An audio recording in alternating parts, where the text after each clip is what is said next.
కార్యక్రమాన్ని మరి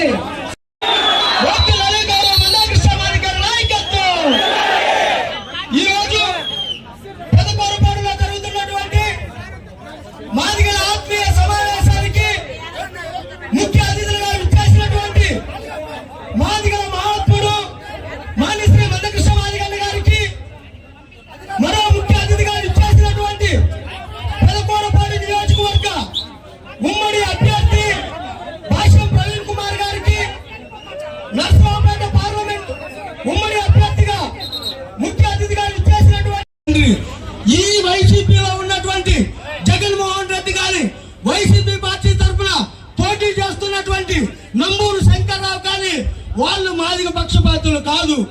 మాదిగ జాతిని అడుగడుగునా కూడా నిర్లక్ష్యానికి వివక్షకి గురి చేసినటువంటి నాయకులు ఎన్నో కష్ట నష్టాలు వచ్చి ఎన్నో ఇబ్బందులు గురై కూడా జాతి కోసం పోరాడిన వ్యక్తి మందకృష్ణ మాదిగ గారు. వారు మా ఆహ్వానాన్ని మన్నించి ఇక్కడికి రావడం మా అదృష్టంగా భావిస్తున్నాను. నియోజకవర్గంలో ఉన్న మాదిగల్ని సమాయత్తం చేయడం కోసం వారు ఇక్కడికి రావడం జరిగింది. మీరు దయచేసి అందరూ ఓపికగా ఉండాలి. ఒక 10 నిమిషాలు ఓపికగా ఉంటే ఆయన మాట్లాడే వరకు మీరందరూ ఓపికగా ఉండాలని కోరుకుంటున్నాను. కాకపోతే 2019లో ఒక్క ఓటు ఒక్క అవకాశం అని జగన్మోహన్ రెడ్డి మోసపూరిత వాగ్దానాలతో రాష్ట్రం మొత్తం మోసపోయి ఒక్క ఓటు వేసి రాష్ట్రం మొత్తం మోసపోయింది. రాష్ట్రం 30 సంవత్సరాలు వెనక్కిపోయింది.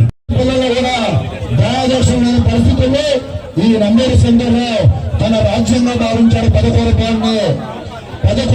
ప్రజలు తెలివైన వాళ్ళు, విజ్ఞానవంతులు, మంచి వాళ్ళు ఏమీ మాట్లాడరు.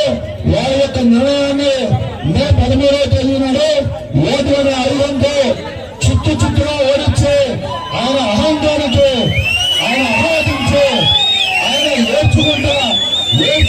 వాళ్ళకి న్యాయం జరగాలి అనేది మానే కాదు. అంతేగాని ఏదో మాకే న్యాయం జరగాలి, మిగతా నష్టపోవాలని కాదు అని ఆ రోజు ఆయన చెప్పడం జరిగింది. సరే, అది ప్రత్యక్షంగా నా పరిచయం, పరోక్షంగా దూరం నుంచి కొన్ని దశాబ్దాలుగా అందరం కూడా చూస్తూనే ఉన్నాం. ఒకటి మాత్రం ఆయనకి మనందరం కూడా గౌరవంగా చెప్పుకోవాలి. ఆయన గురించి ఆయనకి రాజశేఖర రెడ్డి గారు, చంద్రబాబు నాయుడు గారు, అంతకంటే ముందు చాలా మంది ముఖ్యమంత్రులు 2 రాష్ట్రాల్లో కూడా చాలా పదవులు ఇవ్వడానికి చూశారు. ఏ పదవి ఇచ్చినా గానీ ఎంపీగా, ఎమ్మెల్సీగా ఇంకా చాలా పదవులు ఇవ్వబోయారు. ఇచ్చినా గానీ ఆయన సున్నితంగా తిరస్కరించి నాకు ఈ జీవితానికి కావాల్సింది ఈ వర్గీకరణ అవ్వాలి,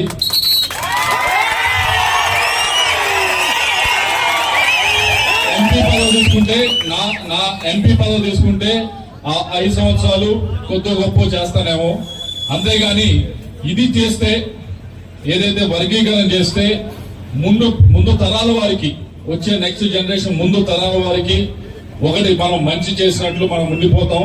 నాకు అది రెండోది చాలా ఇంపార్టెంట్. నాకు కావాల్సిన ముందు తరాల వారికి మనం ఎలా ఉపయోగపడ్డాం అనేది కావాలి. నాకు ఈ 5 సంవత్సరాలు ఎంపీ పదవి కూర్చుంటే పెద్ద ఏమీ అంత పెద్ద నాకు ఒరిగేదేం లేదు అని చెప్పి చాలా, ఎందుకంటే ఆయనతో పాటు చాలా మంది చాలా ఉద్యమాలు నడిపారు. ఉద్యమాలు నడిపిన వారు చాలా మంది ఫెయిల్ అవుట్ అయిపోయారు.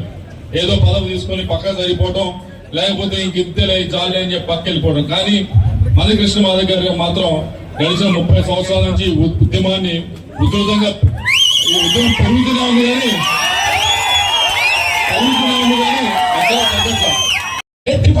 ఓడించండి, కూటమిని గెలిపించండి చెప్పడం కోసం వచ్చాను.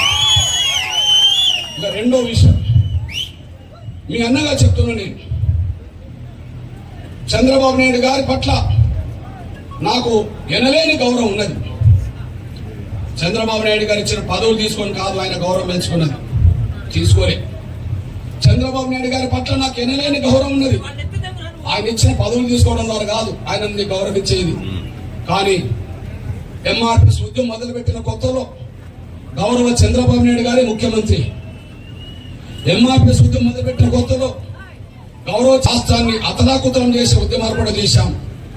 కానీ చంద్రబాబు నాయుడు గారు ఒక నిర్ణయానికి వచ్చాడు.